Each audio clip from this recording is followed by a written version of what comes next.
Jadi kalau dalam tradisi agama itu silaturahim adalah menyambung sesuatu yang seharusnya tersambung.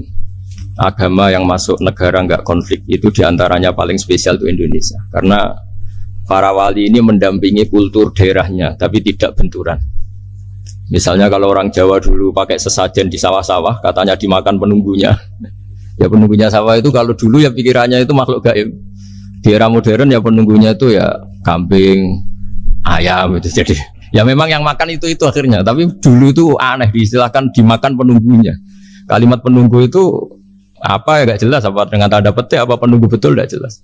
Wali-wali datang tidak mengkafirkan itu, tapi terus dirubah jadi sedekah ke tetangga-tetangga. Jadi kultur itu nggak dilawan, tapi cukup diubah. Jadi makan di demit menjadi sedekah ke tetangga. Nah cerita kurban juga seperti itu. Dulu tokoh-tokoh Quraisy penunggu Ka'bah itu dulu sudah ndak tauhid, sudah musyrik kalau dalam bahasa agama. Itu di mana-mana termasuk kebutuhan pokok manusia itu kalau kumpul-kumpul itu makan-makan. Itu mulai dulu. Terus korbannya itu ya pasti perempuan mulai dulu. Jadi hanya bagian masak, boleh makan nanti ngenteni luwian itu, ngenteni bekas-bekasnya. Sehingga yang nyortir Abu Jahal CS itu. Jadi yang kurban harus hewannya bagus, spesial, bahkan nggak boleh dikawinkan. Hewan yang mau dikorbankan itu nggak boleh dikawinkan, nggak boleh pernah dikendarai, nggak boleh pernah dipakai bajak sawah dan sebagainya. Semuanya serba spesial. Nanti dikorbankan di Ka'bah. Yang dijual Ka'bah. Nah pertanyaannya Ka'bah ini nggak pemakan daging. Yang untung ya ketua-ketuanya ini. Karena Ka'bah tidak doyan daging. Dan itu ya di atas namakan Allah. Ini demi taqarrub ila Allah, demi itu. Sehingga mereka bilang wa qalu hadhihi an'amu wa harsun hijrul la yat'amuha illa man nasa'u bi sa'mihim. Ini hewan korban harus spesial dan yang berhak makan hanya orang-orang spesial, yaitu para penunggu Ka'bah, para sadanatul bait. Tapi karena mereka sudah tidak benar, tidak jujur, Islam mau merubah tradisi itu. Tapi kalau tradisi itu dirubah, maka Islam akan terkenal pelit karena dari acara makan-makan menjadi tidak ada makan-makan. Jadi kadang kebenaran itu harus diganti dengan sesuatu yang tidak ekstrim karena tadi dari acara makan-makan menjadi sama sekali nggak makan-makan. Maka terus diganti oleh Islam dengan kalimat udhiyah, dengan kata kurban. Nah kenapa itu harus terjadi? Karena kurban itu sebetulnya syariatnya Nabi Ibrahim, di mana orang Mekah itu memang turunan Nabi Ibrahim. Sehingga sisa-sisa makan-makannya masih. Cuma mulai ada melenceng, ada sesajen, ada khurafat, ada bid'ah. Kemudian itu mulai masalah. Terus Rasulullah Muhammad SAW datang ingin benahi itu. Tapi yang dibenahi adalah menghilangkan kemusyrikannya, bukan makan-makannya. Akhirnya diganti oleh udhiyah. Nah kenapa ada kurban? Kalau dalam banyak literatur Nabi Ibrahim alaihissalam itu Nabi yang paling dengan tanda kutip mengklaim kalau beliau itu orang paling sayang kepada Allah, paling dekat kepada Allah. Gak ada yang dicintai selain Allah. Beliau memaklumatkan itu baik secara lisan maupun di gemuruh hatinya, di bisikan hatinya, di detak jantungnya, pikirannya seperti itu. Pas itu beliau belum punya putra karena beliau termasuk lambat punya anak. Suatu saat ditakdir punya putra yaitu Ismail. Pas seneng-senengnya jalan, pas seneng-senengnya punya anak, sama Allah disuruh nyembelih. Anak kamu harus kamu sembelih. Ibrahim kaget. Kenapa ya Allah? Kamu adalah orang yang sering ngomong bahwa yang paling kamu cintai saya. Tapi setelah ada anak kamu, kayaknya enggak. Protes Nabi Ibrahim, Pak. Yang benar Gusti, iya harus anak kamu. Karena beliau kadung janji, kadung komitmen yang paling dicintai Allah, tidak ada yang lain. Saya akan mencintai engkau ya Allah, meskipun harus mengorbankan anak saya. Singkat cerita, terus disyariatkannya korban itu. Ketika Nabi Ibrahim berkomitmen melaksanakan perintah itu, Ismail juga mau nurut, terus sama Allah diganti oleh hewan kurban yang bernama kambing. Sehingga versi cerita itu bahwa Allah akan maklumi ketika orang mencintai Allah secara serius, bersamaan dengan itu orang juga mencintai anaknya dengan proporsi masing-masing. Itu di khazanah-khazanah yang saya baca. Versi kedua, tapi ini nanti nggak perlu dipertanyakan, itu versi yang paling baik, yang paling benar gimana? Yang tanya juga bid'ah, yang jawab juga bid'ah nanti. Karena itu wilayah yang kadung terjadi. Jadi kalau dalam ilmu hadis itu, kalau kadung terjadi, buat kamu unggulkan yang mana, tetap saja yang terjadi hanya satu, mau kelewat. Beda dengan istihad solusi. Karena mau terjadi ya kita uji coba. Kalau nggak cocok yang A ya cocok alternatif B, alternatif C. Kalau sudah kelewat mau gimana? Kalau salah ya salah aja kan. Versi kedua begini. Semoga versi kedua ini yang benar. Kalau ini benar keren. Nabi Ibrahim itu memaklumatkan diri. Kalau dalam bahasa Arab itu iddia itu mengklaim bahwa dia adalah orang yang paling sayang terhadap makhluk Allah, semua hamba Allah. Terus beliau diterbangkan ke langit.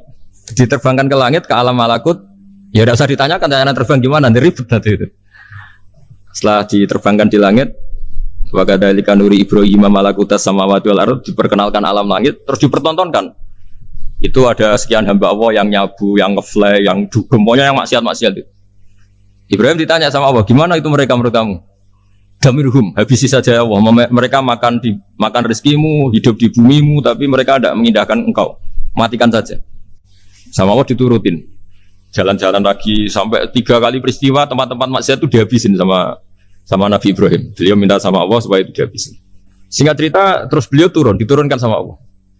Saat diturunkan, ya Allah tidak jawab, tidak apa. Allah itu punya sunnah, punya tradisi. Dengan nabinya itu tidak jawab. Suatu saat Nabi Ibrahim disuruh bunuh anaknya, disuruh nyembelih. Protes kan? Buat samrotu fuadi. Ini kekasih saya, putra saya. Kenapa engkau nyuruh membunuh? Terus kata Allah, kamu udah ingat di malam kamu saya mi'rajkan melihat hamba-hambaku dan itu yang bikin aku dan saya cinta sama mereka yang bikin saya. Kamu enak saja minta dibunuh. Sekarang gantian saya yang minta kamu udah nurutin gitu. Kamu pas minta saya tidak tak pikir langsung tak turutin. Kenapa saya yang sekarang minta kamu pikir? Gitu. Tapi huwa samratu fuadi itu buah hati saya. Dan memangnya makhluk-makhluk itu makhluk siapa? Saya yang bikin. Kamu enak saja nyuruh bunuh. Nah semenjak itu jadi kearifan kita. Makanya ada guyonan di dunia kiai itu ada anak perempuan kan nggak lazim ya perempuan pakai GL Pro kalau dulu mungkin sekarang pakai ninja pakai celana jin. Sopo wong luput suwo itu siapa itu perempuan kok gitu? Ini ponakane jenengan Mbah astagfirullah muga-muga pangeran nyepuro. Jadi langsung rubah dari maksudkan menjadi ndak karena keluarga.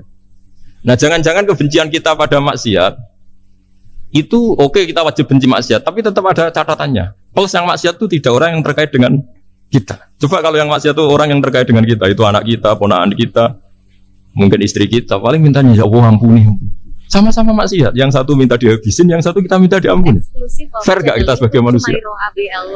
Tidak fair. Tidak fair. Makanya kalau ada guyonan, ada supir salah dimarahin, pasti supir ini belum pegang rahasia. Tapi kalau sudah pegang kartu, si majikannya punya apalah gitu, simpanan gitu, wah ini pegang, berani marah gak tuh? Jadi itu guyonan kiai. Makanya jadi manusia itu gak pernah adil sebenarnya. Makanya Allah pernah mensifati manusia itu wa kanal insanu zaluman jahula. Manusia itu sangat zalim dan sangat bodoh.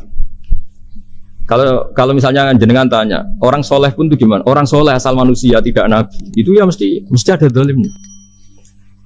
Makanya kalau dalam kitab Hikam diterangkan, kitab Hikam itu kitab yang olah manusia. Itu menyebut begini, manusia itu siapa? Dijawab, manusia itu mangkanat mahasinuhu masawiyah. Orang yang ketika baik saja salah, apalagi ketika salah. Kita misalnya punya toko laris ya, doanya mustajab laris, pembelinya banyak, kualitasnya bagus. Pasti ada toko sekeliling yang megap-megap karena orang sekarang ke kamu kan itu. Sehingga orang supaya terus merasa salah. Robbana dalam nusana, meskipun kita sedang benar pun, saya termasuk kiai yang kalau ngelepas haji, mungkin yang haji itu mangkel. Karena saya tidak pernah muji-muji haji, meskipun saya melepas orang haji. Umumnya kiai kalau ada orang haji kan dilepas haji mabrur, tidak ada lain balasan kecuali surga. Saya itu karena pernah kecil, pernah dengerin masyarakat. Itu ngenes ketika si kiai pidato tadi ternyata ngenes. Ngenesnya seakan-akan surga itu hanya milik yang haji. Mana koyo kula sepudi Gus wong kula ora kelar kaji. Semenjak itu setelah saya jadi kiai ya dendam juga. Akhirnya setelah saya jadi kiai kalau ngaji orang yang haji mabrur balasannya surga, orang yang fakir sabar juga surga, orang yang sering dimarahin istri juga surga. Kata pokoknya surga terus. Sampai yang mau haji itu, Gus, gimana kok bahas kita kok sama dengan mereka? Ya karena saya ada ulama pesanan kata gitu. Jadi artinya gini, ketika Anda muji ibadah haji jangan kira yang ngenes tidak banyak, yang ngeluh juga banyak karena mereka ada takdir gak mampu haji. Itu hebatnya Islam. Islam juga datang dengan solusi-solusi. Misalnya Jumatan itu hajinya orang miskin. Orang yang ingat Allah mulai subuh sampai matahari terbit juga sama dengan umroh. Jadi karena tidak semua orang itu mampu haji. Jadi itu Islam. Nabi Ibrahim diperingatkan Allah bahwa Tidak seperti itu cara mengelola hambaku. Nah, Islam ini kata Allah, anit tabi' millata Ibrahim Hanifah. Referensinya Islam, mentornya Islam itu Nabi Ibrahim.